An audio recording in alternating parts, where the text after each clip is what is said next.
So now let's see how we can work with the border and line options inside of Google Slides. So here you can see that I already have a slide. So I'm just going to go around and delete out the top. So I only have this box around right here.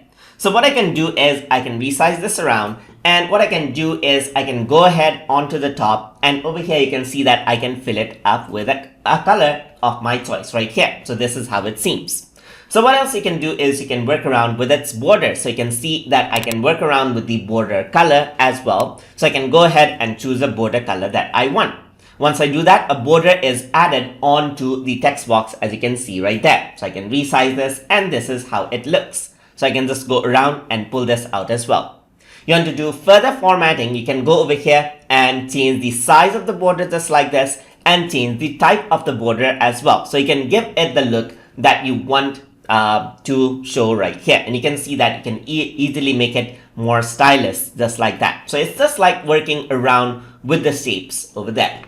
So that is how you can work around with the border and line option inside of Google Slides for a particular text box. So hope you guys learned something as always, and as always, please like, comment, share and subscribe.